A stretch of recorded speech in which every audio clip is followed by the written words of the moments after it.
자, 이번 키워드는 바로 면접 전성 시대. 근데 이제 전세 면접 시대입니다.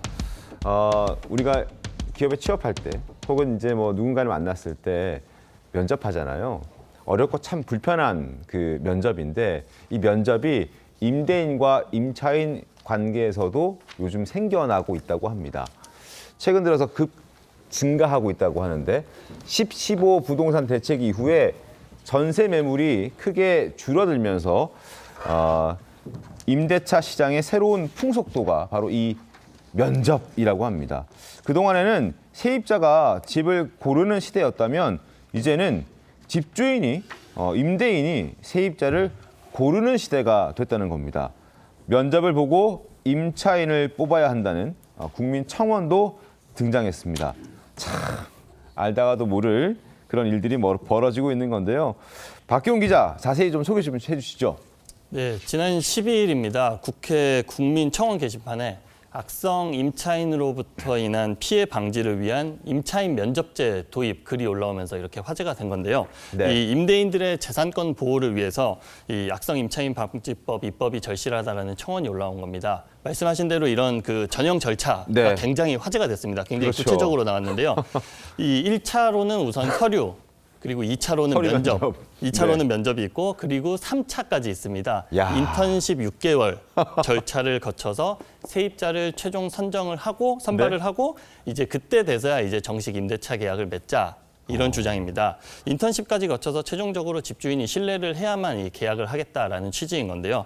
이 청원 각 단계별로 자세히 좀 보면은 1차 서류에는 우선 심사 서류가 5개가 필요합니다. 제가 이 내용을 찾아보니까 먼저 대출 연체 이력, 세입자의 대출 연체 이력을 확인할 수 있는 신용정보 조회서가 필요하고 네. 또 범죄 유무를 확인할 수 있는 이 범죄 기록 증명서 같은 것들 네. 그리고 월세 지급 능력을 확인할 수 있는 소득 관련한 서류, 네. 이 소득 금액 증명원 그리고 세금 체납 여부 네. 확인을 하고 또 실제 거주 가족 확인이 가능한 이 가족 관계 증명서 이런 것들 5개 서류를 내서 통과가 되면 서류를 통과한 겁니다.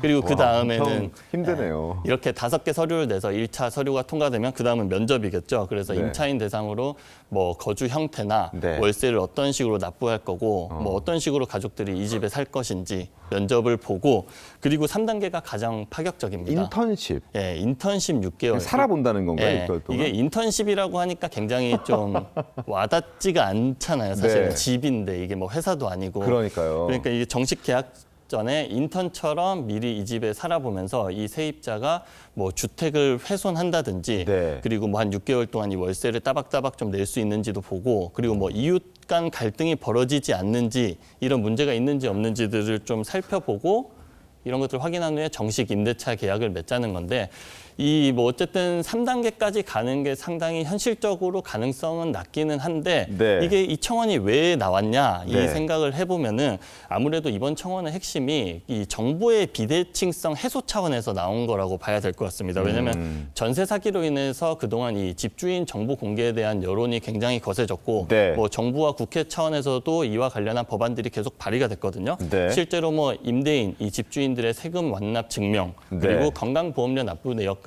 이제 제출하라는 이런 법안도 발의가 됐고 그런데 임차인은 그동안 좀 그런 것들이 사실 상대적으로 약했는데 이 청원인은 이런 현재 깜깜이 계약 시스템으로는 이 임차인에 대해서 이제 정보를 확인하기가 어렵고 좀 부담이 된다라는 취지에서 이런 임차인 면접제도 도입을 주장을 한 겁니다. 서류 5개 준비해야 되고 대면 면접해야 되고 그러고 난 다음에 인턴십 6개월. 야, 회사 면접 보듯이 이제 집주인들도 임차인을 면접 보겠다는 건데요. 실효성 있을까요?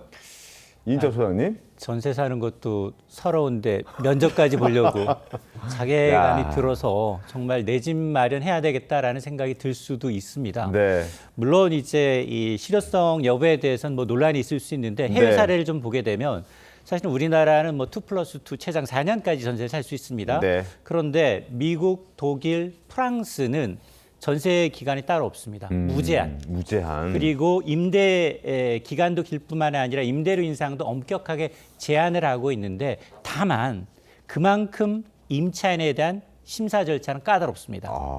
미국의 경우에는 여러 가지 다 봅니다. 신용 점수 봐요. 아, 미국에도 이런 게 이미 있군요. 외국에는. 맞습니다. 그리고 소득 증명 보여야 되고요. 네. 이전 집주인의 추천서까지 요구합니다. 그리고 이제 독일은 더 심해요. 얘기했던 것처럼 세입자 면접 보고요. 네. 그리고 급여 명세서 제출을 좀 보편하다 보니까 그럼에도 불구하고 장기적으로 오랫동안 좋은 집에서 살 수 있다라는 뜻 때문에 경쟁률이 수십 대 1이나 된다고 합니다. 그러니까 이제 선진국도 장기 거주를 보장하는 대신에 네. 세입자도 그만큼 입주 자격을 검증받는 구조다라는 얘기인데요. 근데 결국은 핵심은 뭐냐? 한쪽 편을 드는 게 아니라 네. 집주인과 세입자의 권리를 동시에 좀 보편적으로 보호하는 제도, 균형 있게 보호하는 제도가 좀 필요해 보입니다. 자, 이런 청원이 나왔다는 건 사실 지금 우린 2+2 최장 4년까지이지만 최근에 이제 지난달에 국회에 발의된 법안을 보면은 최장 9년까지 전월세를 갱신할 수 있다라는 그 법안이 발의됐기 때문에 이런 게 좀 더 얘기가 되고 있는 것 같더군요. 네, 이게 아무래도 세입자의 권리에 대한 것들이 굉장히 강화가 되다 보니까 네. 반대급부로 이 집주인들에 대한 어떻게 보면은 이제 권리, 이 네. 재산권, 뭐 행사 이런 것들의 차원에서 나왔다고 볼 수 있는데 아까 말씀하신 대로 지난 2020년에 임대차법 개정으로 2+2 이제 전세를 최장 4년까지 거주를 할 수 있는데 지난달 국회에서 발의된 법안을 보면은 이 2년 거주를 3년으로 이제 기간을 늘리고 네. 또 1회였던 계약갱신 청구권을 두 회 늘릴 수 있도록 그래서 3+3+3 그래서 최대 최장 9년. 9년, 예, 세입자가 최장 9년까지 살 수 있다라는 이제 법안이 발의가 된 건데 그러면서 이 집주인들의 불안감이 상당히 커지게 되는 거죠. 왜냐하면 네. 9년이라고 하면 사실 9년 동안 세입자가 산다. 이게 상식적으로 생각을 해보면은 사실 내 집이 아닌 소유권은 물론 내 집이지만 실사용 가치 측면에서 봤을 때는 세입자가 9년 동안 산다라는 거는 이 집주인 입장에서는 상당히 부담일 수밖에 없는데 네. 이게 사실 이번 청원을 좀 살펴보면은 지금 전월세 시장 트렌드와도 상당히 맞닿아 있는 부분이 뭐냐면은 그동안 한국 같은 경우에는 좀 세계적으로 유례적으로 저희 나라에서만 이 전세 제도가 운영이 되고 있잖아요. 네. 다른 나라에 잘 없는 이 전세 제도라는 특징을 살펴보면은 집주인에게 세입자가 5억, 10억, 15억 이렇게 된 거금을 제가 생전 본 적이 없는 사람한테 맡기고 이렇게 거주를 해왔는데 네. 근데 지금 전월세 시장 트렌드가 뭡니까? 과거에는 전세 비중이 한 60%, 월세 비중이 40%였는데 지금은 월세가 60, 전세가 40이 됐을 정도로 빠르게 월세화가 되고 있는데 네. 이런 현상이 아까 이인철 소장님이 말씀하신 대로 선진국에서도 월세가 많다 보니까 이 세입자가 월세를 꼬박꼬박 매달 낼 수 있는지 네. 왜냐하면 보증금은 이제 정말 낮아졌고 월세가 이제 계속 늘어나면은 이 사람이 와 이번 달은 잘 냈는데 다음 달, 다다음 달 순조롭게 낼 수 있을까? 집주인 입장에서는 이게 좀 걱정하지 않을 수가 없겠죠. 이게 어쨌든 그러니까요. 한국의 이런 전월세 시장 변동과 상당히 좀 맞닿아 있는 청원의 취지라고 해석이 좀 가능할 것 같습니다. 해외는 이미 하고 있는 나라들이 꽤 있고 지금 우리들이 거론되고 있으니까 그리고 게다가 지금 말씀해 주신 대로 전세는 점점 그 매물이 줄어들고 월세가 늘어나니까 그럼 우리도 진짜 월세 살려면 면접 보고 들어가는 그런 세상이 오겠어요. 실제로 한 2천여 가구 대단지의 전세 물건이 네. 한 자릿수예요. 와. 그러니까 이제 전세 보지 않고 옛날에 기억하실 거예요. 전세 물건 2+2로 물건 네. 없어지니까 전셋집 보기 위해서 줄 섰어요. 네. 그러니까 그런 장면이 연출될 가능성이 있습니다.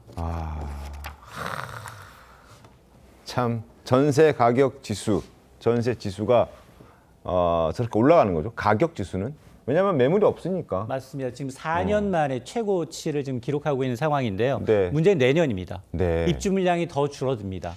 이게 규제 역설로 전세 대출 안 되죠. 여기에다가 물건 자체가 줄다 보니까 전세 월세화가 가속되면서 주거 비용이 더 늘어나서 또 내수 소비가 위축되는 악순환이 반복될 수 있습니다.